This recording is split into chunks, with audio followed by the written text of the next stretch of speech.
Hey minions, Princess Sarissa back. When we last left off, we had just finished visiting RASAR's home village of Lix there. Now we're going to go visit another village. In Jackal, one of the villagers mentioned Istery Falls. We're going to head over there toward Istery Falls. We'll get to see the falls. We'll come back here later in the game because we'll actually be able to enter the falls.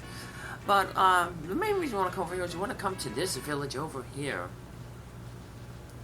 Istery. It's a small little shepherding village. So, nothing really important over here. There is a bard song that we're going to learn. But the main reason we're coming over here is, well, to get a bunch of monsters in our bestiary, and then also to get our final level 2 summon, the lightning summon, Ramu. So we talked to some of these people around here, and one of them will mention that there's some old guy running around outside, and he zaps people with lightning. So, something we better check out. We also better check out the flower bed. That girl said she ran around in a circle around the flower bed and something good happened. So, that's our clue to go up there and do that. So, the flower bed is up to the northwest. And unfortunately, we can't buy any of those rings. They're really, really expensive. And this guy's going to tell us about the rings. Each ring has certain properties.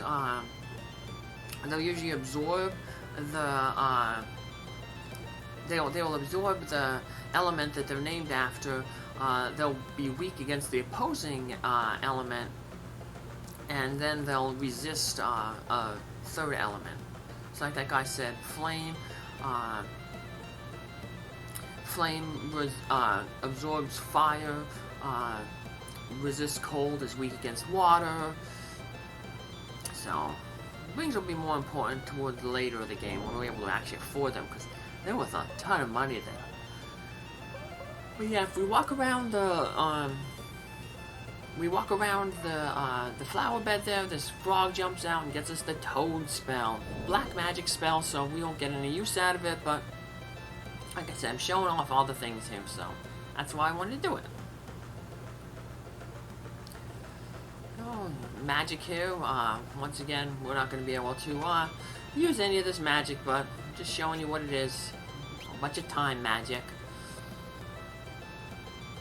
Now we're going to make our way up this way toward the sheep pen. So, well, there's that lady who mentions about the old guy who zaps you with lightning if you're outside, so.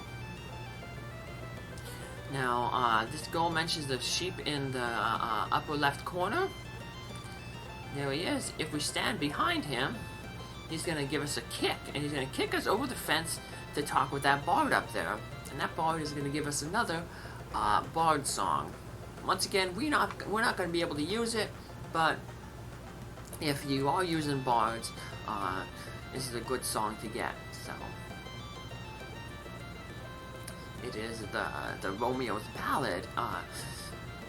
It's such a good song. That it basically freezes enemies, and it's good against one of the super bosses, Omega. You can actually use it to freeze Omega. So I saw somebody doing the Fiesta run, and they had a bard, and they beat Omega by just having two of their bards keep singing over and over and over again. So, well, they had somebody else, of course, with the bard's ability to sing. So there's 2 new enemies here. Those black flames are another enemy that a lot of people will do grinding on in the Fiesta, because they're you can pretty much hit them with one doesn't matter, one elemental scroll, and they're already finished. And then this stone golem here has a lot of hit points, and you figure it's stone, it has some good defense, and it does. But remember what that one lady in the Crescent Village said? Enemies that are stoned use gold needles on them, and that removes the stone status on them, an instant defeat. So I saw what I did there. I just threw a gold needle on that stone golem, and it instantly defeated it. So here's Ramu. Once we defeat him, he will join us as our final level 2 elemental summon. Unlike a Freet and Shiva though, Ramu here, he doesn't have any elemental weaknesses. So we can't exploit anything, so we'll just use our best attacks, throw any elemental scrolls other than lightning, and then just summon a Freet. So that's probably our strongest summon. Ooh, oh no, he flashed us! So now we're all blind. Yeah, we'll just use... I guess I could have used chakra there to restore the Faris' sight. Your chakra spell will remove the darkness status. But I have a whole bunch of eye drops, so I'll just use them after battle to take care of it. So all these elemental scrolls are coming in handy right here. Just keep tossing them, and after enough damage, Ramu notices that we have a Freet, and he decides, like a Freet, to join us. And now we have summon spells for fire, ice, and lightning. And Ramu's going to get a lot of work coming up, because one of the areas we're going to be going up to is going to have a lot of machine enemies. So now one of the new things is Ramu joins us as an item. We actually have to use Ramu as the item to learn the spell. So he drops his own summon, so we don't automatically get it like how a Freet and Shiva. So alrighty, now we have another enemy we want to encounter over here. And this enemy is also another good enemy for grinding. It is a dragon enemy, and the mini dragons, they come in groups of 5. They always come in groups of 5, and it's basically the best. It's the best group for experience in the first in this world right here. So. Spoiler alert, we're going to end up going to Gallif's world later on, so. Yep, so this is the first world, and then we're going to go to Gallif's world a little bit later, so. If you're looking to do some level grinding before you go to Gallif's world, people will usually level grind around here. Because these mini dragons, they give the best experience. And they're not too hard. We can pretty much take them out with just throwing the elemental ninja scrolls. So have Faris join in there with throwing a little bit of a kick there too. And in our case too, since we have Lena the Summoner, Lena can also join in and summon in case we run out of scrolls. Well, that's all the new enemies around this area, so we're going to hop back onto our chocobo. And now we're going to head down toward the ancient library again. That's where Sid and Mid are. So we better let them know about everything that's happening, so. There's a bunch of desert there, the sand, moving really quick. And there's the ancient library, not too far from history there. So, well, before we go into the ancient library, let's read about Rabbit and Small Animal Rescue and their mission of transforming the neglected animals into loved, sheltered, happy, and content animals. So here we are, we're going to head on into the library, and we're going to basically let them know that, some bad things happened, with our ship, but they don't seem otherwise too concerned. Look at Mid there, he's like, we'll just build another one. Like, building a ship is that easy. But apparently, they've seen King Karnak. And they mentioned that he went over into the desert that we just flew past there a few minutes ago. And they mentioned that, hey, those sands, you can't pass them because they're moving so quickly. You know, how did he do it? And they said, well, he's apparently floating. Well, we don't have an ability to float, and the black chocobo can fly over it, but there's no forest on the other side, so we're gonna have to find some new way to cross it. So that's when Sid and Mid are like, well, we'll try to think of something. Why don't you just go over there and check it out while we try to figure something out. So that's what we're gonna do. I'm gonna head back in here, and we're gonna take advantage, of course, of this free healing pot. It's always good to remember where free healing is. So, point, heal ourselves up, and then we can talk with some of these people, see if they have anything new to say, and then we'll head over to the desert of shifting sands. That's a tongue twister. The desert of shifting sands. And there's a ruined town on the other side of the desert. Apparently it's the ruins of ancient civilization.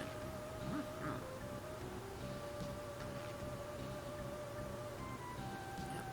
Sand is so fast it's impossible to enter. Well, we have to enter there anyway, because apparently that's where King Tycoon is at, and the other, the Earth Crystal too, so... Remember back in the beginning, the Earth Crystal, its blessing came from that area, so... Yep, looks like we're gonna have to go there.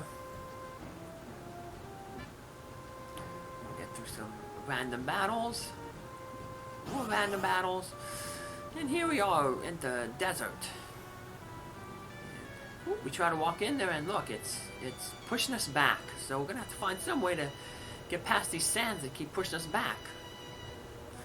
And this is where Sid and Mid have a interesting way to get past it. Of course, our characters are gonna kind of be like, that's a weird way and it's kind of gross. But this is the way they're gonna do it. They're going to use this bell to summon a sandworm that comes out, and then we defeat the sandworm, and then we walk across its body. So, well, I guess if the Fremen of the Arrakis can use their worms for travel, we can too. I wonder if the new Doom movie coming out is going to be any good. So they summon this sandworm, and it's up to us to fight it. Now he's kind of annoying, because he's popping up in and out of these holes. And I tried doing it a normal way at first here, but it doesn't work out all that good, so I just go the hard way. So now you want to try to just normally attack him. He's resistant to magic. You have the water weakness there. So if you have a blue mage, you can use a blue magic spell, the Aqua Breath that you learned from the Dome Chimera. And that could take him out in like 1 or 2 shots. But other magics, not going to be too effective. I'm going to summon Shiva here and ain't going to do anything to him, so... but mainly you want to just try to focus on him as he pops out of the holes. However, he jumps in and out of the holes, and if you target him and then he jumps into a different hole, and then you hit the empty hole that he was once in, what ends up happening is the empty hole counterattacks with this Demi spell, and the Demi spell reduces your hit points by 50%. So whatever your current hit points are. So it'll never actually defeat you, but it'll put you in critical range where the sandworm can defeat you.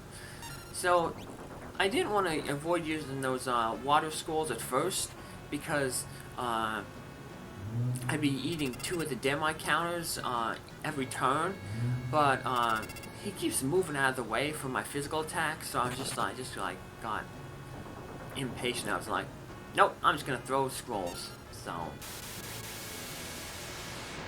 and yeah, we lost Galuf there, but we can put him back on his feet real quick. And after 3 water scrolls, we'll be able to finish him off. So I figured it's not that hard. We'll end up being, you know, basically 4 counters. 2 for each of the first 2 water scrolls, and then the third one he's gonna be eliminated. So, and there we finished the sandworm, and now we can cross the desert here. We're still gonna have to do some wandering around the desert through some shifting sands, so it's kind of annoying. So it's not like as soon as we cross the worm, we're gonna be out of the desert. So it's important that we heal ourselves up. I'm gonna step outside here, use a tent, get all my hit points back up. Because like I said, there's a little bit of the dungeon after we cross that little bridge. The bridge mainly just crosses the first section of the desert that pushes you back to the platform where Sid and Mid are at. So, but different areas that we step on there will push us around. So it's kind of a little bit of a maze. We got to figure out which ways to step on to progress. And we got a few new enemies here. We're gonna encounter them all. All the enemies, being desert enemies, will all be weak to water. So if you have that blue mage with the aqua breath, can pretty much take out them all. If you feel like tossing some scrolls, you can also toss, if you have a ninja, the water scrolls. But most of these enemies here don't have a lot of hit points, so we'll just rely on our physical attacks to take them out. So.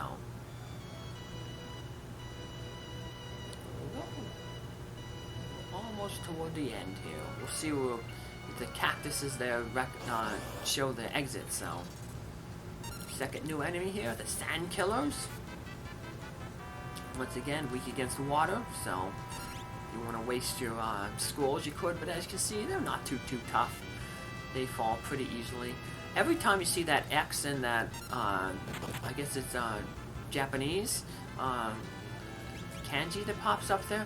What that basically is saying is that's the Mage Masher knife doing its secondary ability to mute the enemies. So these enemies, of course, ain't using any spells, but say if we attack like a wizard and that secondary ability prompted, the wizard, if he tried to cast any spells, it would say like he couldn't because he's muted. He can't talk anymore. So right there, all I have to do is head south between the cactuses, and we'll be out of the area, but we still have a few more enemies we want to meet here. So that's what we're going to do. Gain a little bit of experience and ability points as we gain these enemies, and here we are, the final one, the sand boils. So they share the common water weakness. Now we can see their stats now that we got some room there. And as you can see, they're not too difficult. They're actually even weaker than the sand killer enemies there. So I don't know what they look like. They look like a sponge with teeth in it or something. Weird kind of plant. I don't know what it is, but I don't know. We know we have to defeat it. So, and we have. And now we can head on out of the desert because we met all the new enemies in here. And now we have just a short little walk down to that ruined village. So the enemies here are pretty much the ones around Jakol. Nothing we haven't met before. Bombs, bio soldiers. Remember the bio soldiers, if you run into them, you might want to heal yourself afterwards with a tent, because that bio that they use can really hurt you. This is kind of a weird little town. You gotta walk around different places, and it's kind of like hide and go seek. So the king will appear, and then he'll run off in the direction. You gotta go off in that direction and look for him. So now you see he ran up to the north there, so we're gonna head up to the north and look around there and see for him to pop out. So here's a little joke. I was looking to start a hide and go seek team, but good players are hard to find. Oh, there's the king. He ran away to the south here. And we'll walk around over here, find him out here. There he is. He popped up over there. Now we follow up this ladder, these stairs. Yeah, it's kind of, luckily though, there's no random encounters in here. So it's more just like tedium of just like trying to find him. So we go up in here, we can't find him. well, I guess we're done playing hide and seek. Let's go quit. Let's go home. And there he is. He's in the tree. Now he popped up. And now he's actually going to stay still. He's going to be like, hey, here I am. But when we go to talk with him, he's going to push a little trap lever here. And Faris finally admits that, like, hey, that now that she's actually seen him, or like can study his face, she saw him a little bit in the wind shrine, she finally realizes, hey, that really is my dad. And that's going to unlock another cutscene back in Tycoon Castle that we'll see a little bit later. But yeah, so now Faris finally realized that, yep, she really is Lena's sister. So, aw, the sisters are reunited. Aw, yay! But even though the sisters are reunited, it looks like we've been separated from Galuf. Oh no, he fell into a different room. Uh-oh. He gotta find us again. We don't want to be going through the game with only 3 party members. It's the 4 Job Fiesta. We need 4 members and 4 jobs. So they realize, uh-oh, where's Galuf at? But don't worry, he's gonna find us. We don't have to find him. He's gonna show off his impressive upper body strength, and he's gonna do some ninja warrior crawling along these pipes. He's gonna jump out and surprise us. Hey! But hey, we're all back to full party strength. Woohoo! And just like the city, there's gonna be no random encounters here, so that's good. This little short little jaunt here, and when we step on this pad, it's going to teleport us. Where's it going to teleport us? Looks like it's going toward the Crescent Island. Yay! Now, one thing that we went through real quick there, when we were talking with Sid and Mid, was we told them to take care of the black chocobo while we were gone. So this really doesn't make any sense, but we're going to meet Sid and Mid back over here.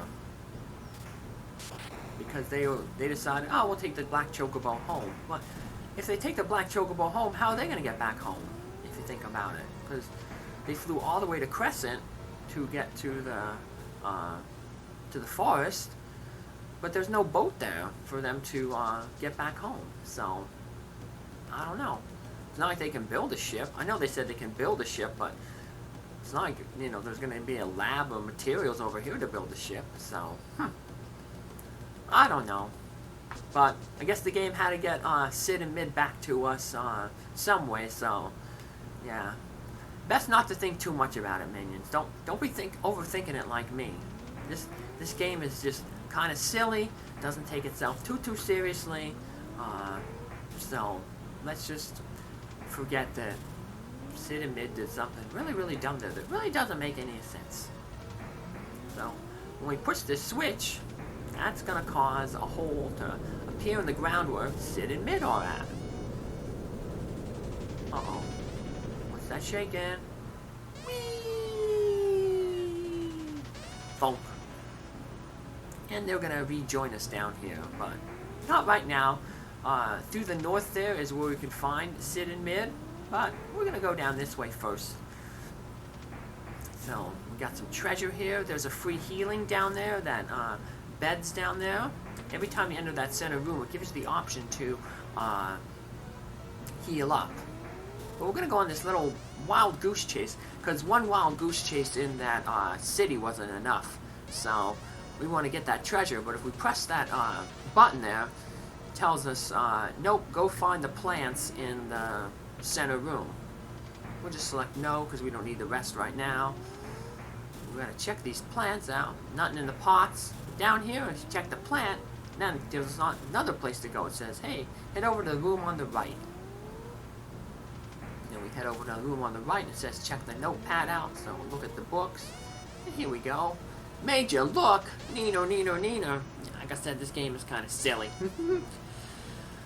But, there's another thing that says check the urns. So there's some urns there in the center. Gonna check them out, but turns out that they're not the ones that we want to look for. Nope, nothing in there. Just keep looking at the urns. Nope, nothing in there. Let's go to the other room, check out the urns in that room. There's 2 of them over there. Let's check them out. No. Oh, look, there's a frog.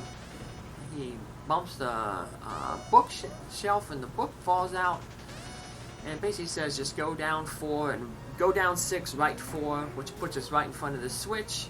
This time we pull it again. And hey, we get access to some treasure. The mini spell. And 2 shurikens for our ninjas to throw. No. Now we can just head up towards Sid, but this episode is getting pretty long, and there was a big cutscene once we rescue Sid. So, meet Sid in mid. So we're just going to end it right here with another little commercial for rabbit and small animals rescues documenting the good work that they do. And you can help them do some of that good work by making a donation. As always, the donation, a link to their homepage where you can make a PayPal donation is listed in the video description. So remember, any bit helps. Thanks for your support. Bye!